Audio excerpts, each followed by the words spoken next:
Bismillah ar-Rahman ar-Rahim. May peace and blessing be upon you wherever you are in the world. I'd like to start my video by thanking everyone who's shared, commented and liked my first video, gave me the encouragement and motivation to continue this. I promise I will try and do my best to do justice to this. First video was about a message, a clear and a simple message, and today about reaction. One of my very good friends shared a quote with me this week from Sheikh Abu Hamza, Rahmatullah alayh. The quote was, he says, Islam is in need of lions, not fairy-floss Muslims, which sugarcoat the deen and make it look sweet and blissy in order to please the non-believers. It's a very important quote today, in this time and age for Muslims, and I will explain further why that is. I would also like to share and take you back a few years ago, where something similar happened in France.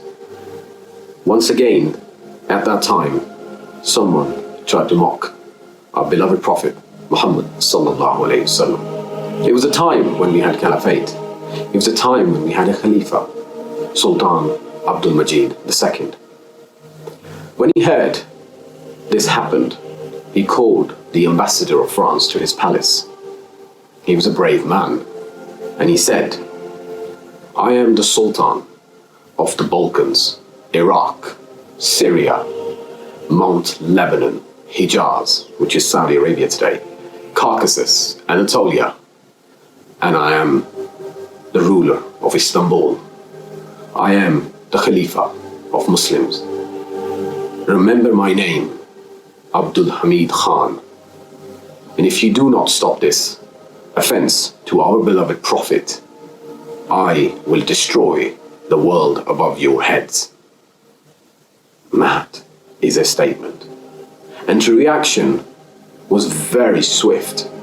The person who attempted to mock the Prophet, peace be upon him, was immediately arrested in France, and he was jailed for this crime. At the time, it was considered a crime. But today, if you look at the reaction across the world, even in Muslim lands, you see a very mixed reaction. Very mixed reaction indeed. Some decided to vocalize through Twitter. Some prominent leaders said nothing and stayed quiet. And some not only challenged the Charlie Hebdo publication, but also the President of France, Emmanuel Macron.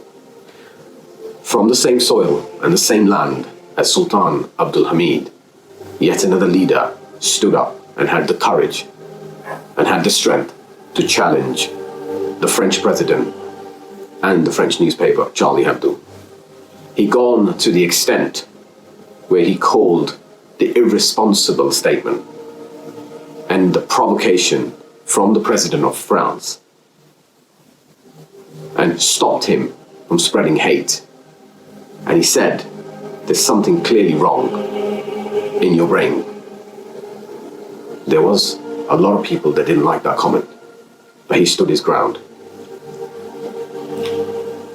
There was also a reaction from the Prime Minister of Pakistan, Malaysia, Indonesia, Qatar, and some other African Muslim countries. But the prominent Arab countries and the leaders remained quiet, and some very visibly tried to side with France, which is very unfortunate. It's clear who were the lions and which are the ones that fairy flossing the deen to please someone else. It's clear. We also had some reaction from some newspapers.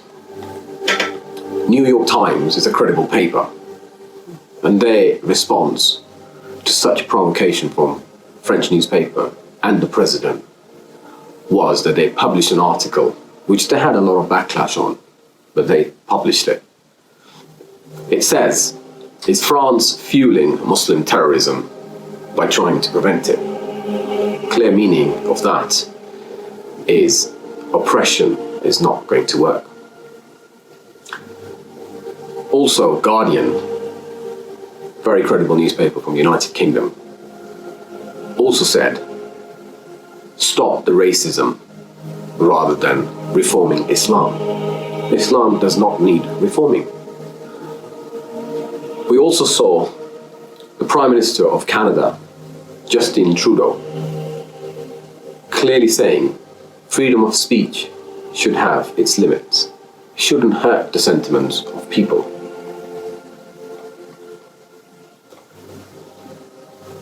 But the challenge remains. The French president continues his arrogance. He's continuing his Islamophobic rhetoric, and he wants to use freedom of speech and secularism to cover the continuous backing of hate and Islamophobic rhetoric, which is flourishing in France, and it's against Muslims. To add the insult to the injury, he is now trying to back a new proposed legislation which would undermine and eliminate the identity of a Muslim in France. So a Muslim cannot be identified by his religion, only as a Frenchman. They want to legalize restrictions on Muslims, appearance, removal of headscarf, i.e. hijab, which is already in progress, already in place, and all religious matters. This is dangerous.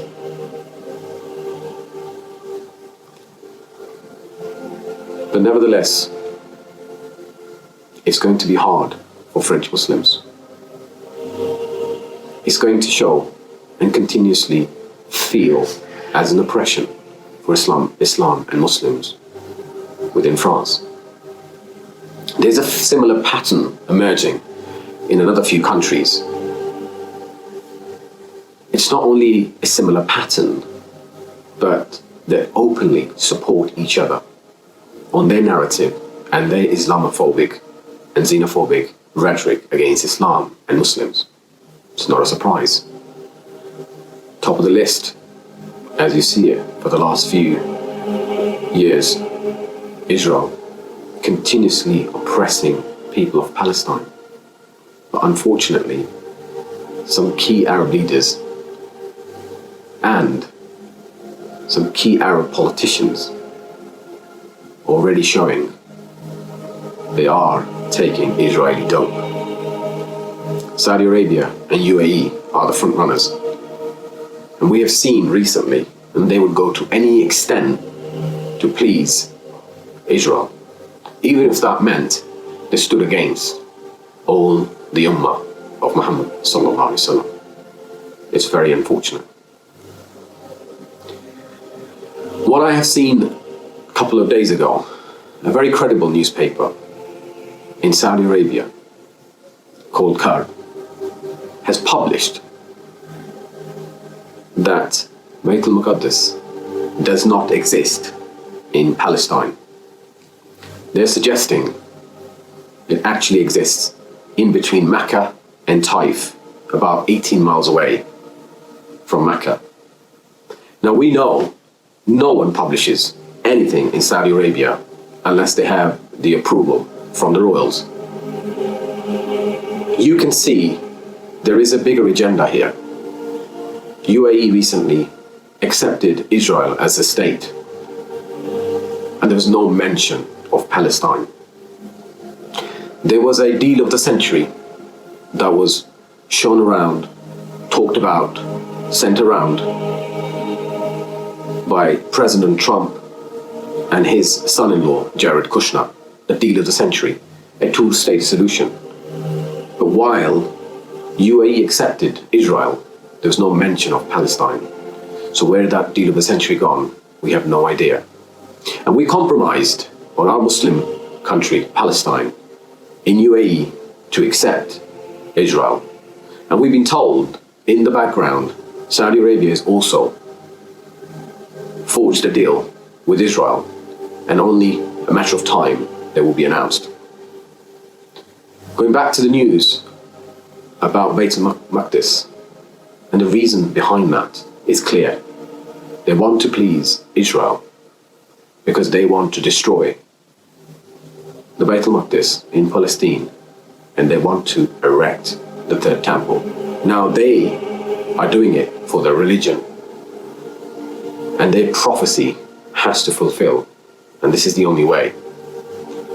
But we are supporting Israel, and we're pushing back Palestinians, and we're happy from Saudi Arabia's point of view to destroy Beit al-Maqdis. It's an irony.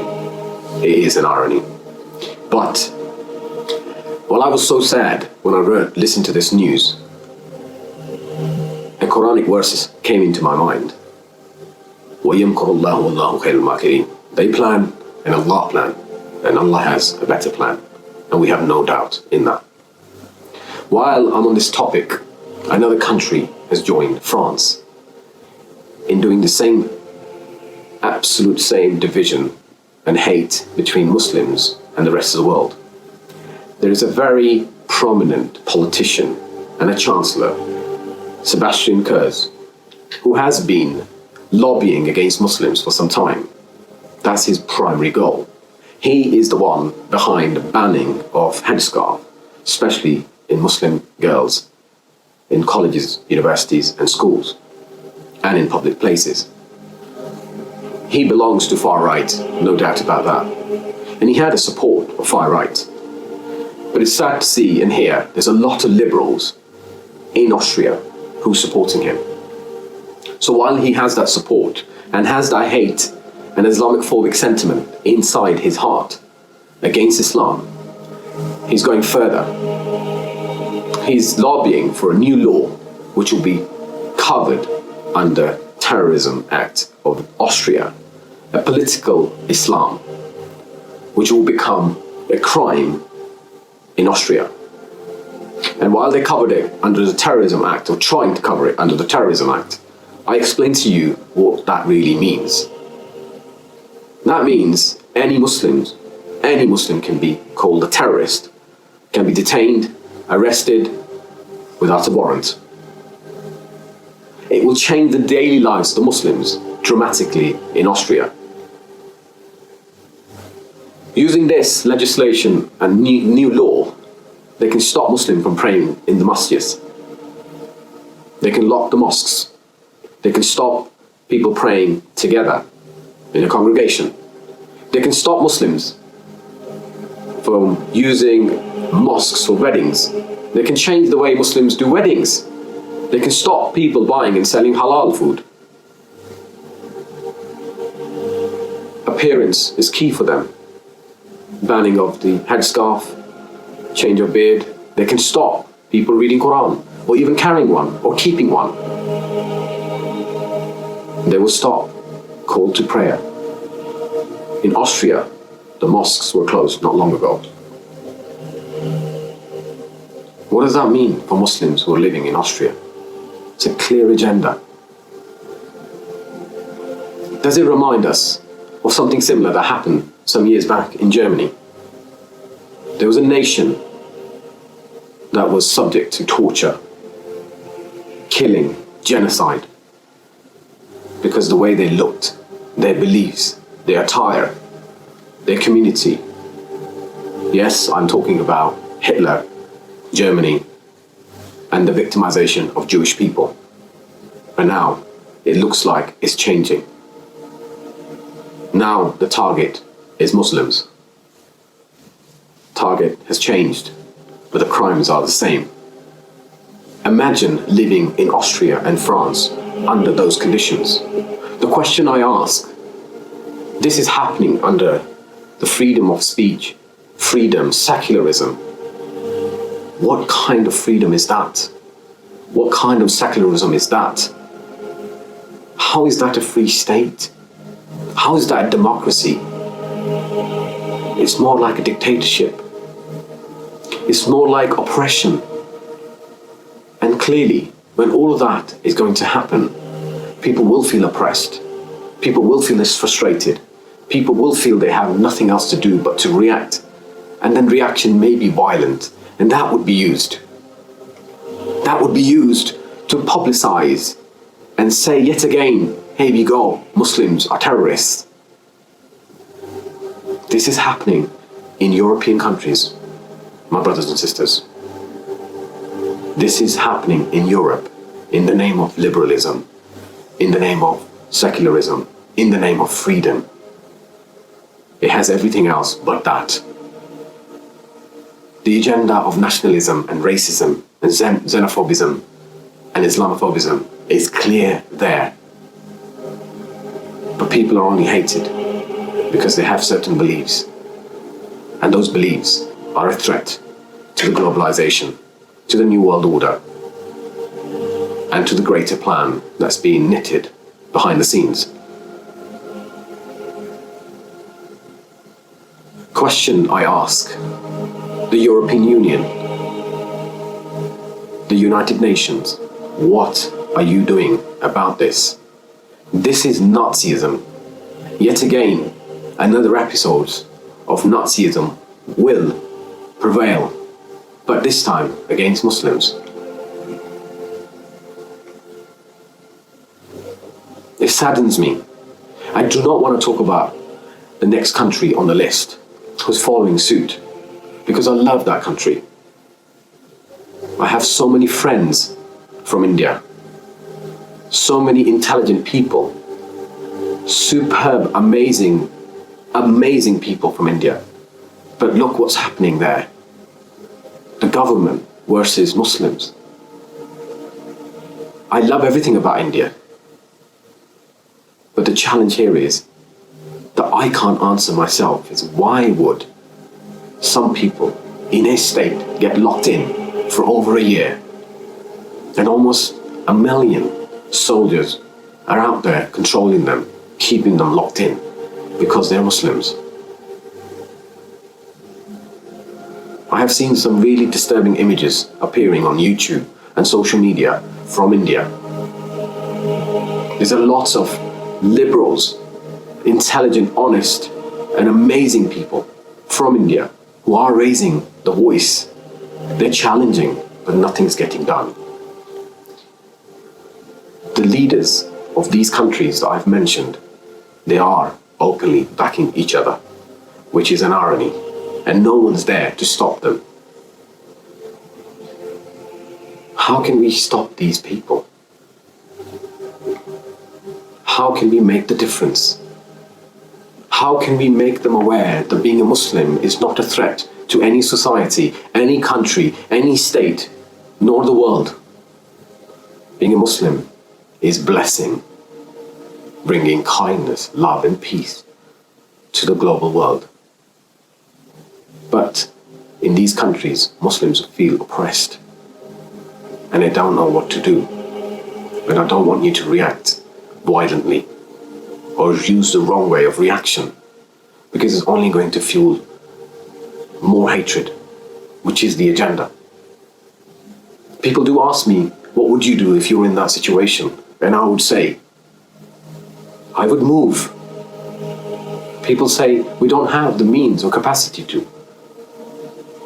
And I would say, you still find another place where you have the freedom to exercise your religion, the freedom to live your lives without the threat that law is against you, that you will be called terrorist, or you would have a knock on your door and you will be detained without any warrant, where your sisters, your mothers, your daughters, your friends are not scared that their headscarf may be snatched, or they don't have the freedom to cover their hair. What a society we're in now, where people are encouraged to wear less clothes, but mocked if they wear more and cover themselves more. What kind of liberalism is this? Migrate, if you have to. Imagine all those Muslims in these countries, the ones with means, money, are able to move their investments into Muslim countries. There are some flourishing, exceptional very, very good Muslim countries, what would happen? How would we react by not traveling to these countries? No tourism for these countries. We don't buy their products. We pull out all the investments from them. I'm sure that will bring them onto the knees. There are beautiful countries: Qatar, Kuwait, Turkey, the blessed land, Kazakhstan, Malaysia, Indonesia, Pakistan, so many exotic countries, beautiful weathers, beautiful opportunities. You would not only help yourself, you'll be helping those economies by pulling your investments out. There's really scary times that we have to do this. But if you don't have freedom of speech, if you don't have freedom to live, if you don't have freedom to exercise your religion, what would you do? I'll leave that question to you. You are all smart people.